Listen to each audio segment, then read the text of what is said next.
Today's book is Strategic Relocation by Joel and Andrew Skousen. Cabin in the woods. Beautiful mountains and lakes. Oh, gorgeous. Have you ever thought about the topic of strategic relocation?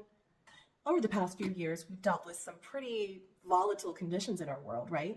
It's kind of beginning to be a hot topic.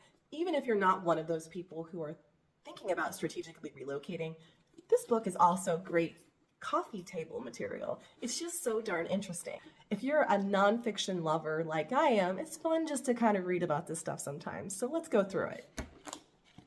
This book covers all areas of the world, but tends to focus on the United States.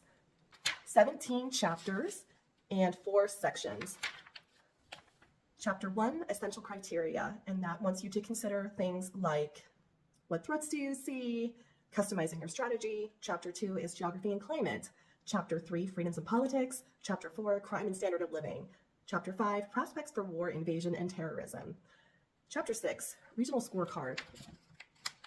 Section 2, U.S. and Canada, geography and climate. Chapter 8, freedom and politics. Chapter 9, crime, health, and quality of life. Chapter 10, war, invasion, and terrorism. 11, government intrusion on liberty and individual rights. Section 3, customize a plan for your own situation. Pretty important. Choose a safe place is Chapter 13. Make contingency plans if you must live or work near a big city is Chapter 14. Chapter 15, prepare for the worst. Section 4, regional and state ratings. Regional analysis is Chapter 16 specifically, and Chapter 17 is immense. It goes through all of the states in the United States, specifically targeting what makes the state safe and what makes the state more of a questionable area to think of for strategic relocation. This is the section on selecting a safe country.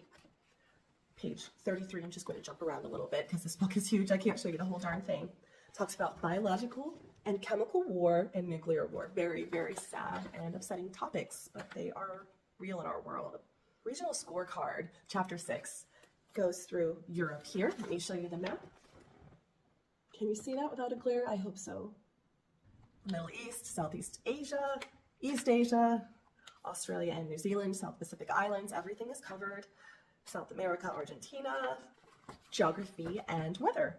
Sunshine and cloud cover, very important to think of because if you wanted to potentially, grow your own crops, if you needed to be independent, you need to think about the amount of sunlight and rain and the elevation that you're living at in order to be able to successfully grow your crops, right?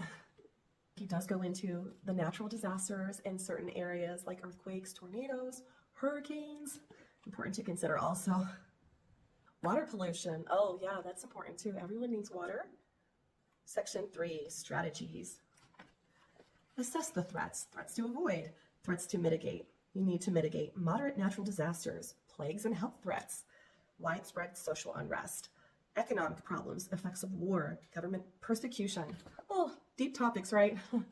Page 128, they even talk about tips on constructing retreat houses. Essential. You need a dwelling if you were to abandon society or just even wanted to create a home on your own, without Home Depot or any other company helping you. Preparing to live after a nuclear attack. Heavy, heavy stuff, right? Talks about growing food, protecting animals and livestock.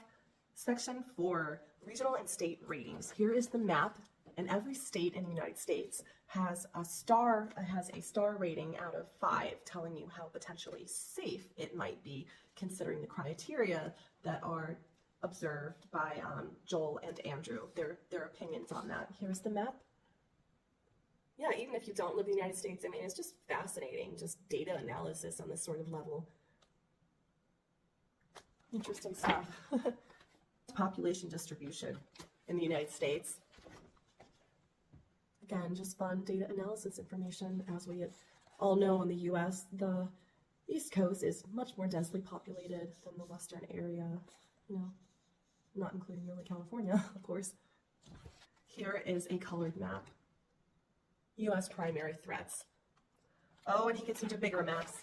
Seattle, lots of red. Montana, ton of red. Fascinating stuff. Geographical, topographical maps. More detailed, British Columbia here. You can see with that glare, I apologize. And to wrap up this, I will just go through one state with you, Arizona. It gets a 3-star rating for the criteria covered in this book. Population demographics. It's a moderately dense state. Cost of living index, 98.8. Average is 100. Private land availability, poor. Crime, medium high.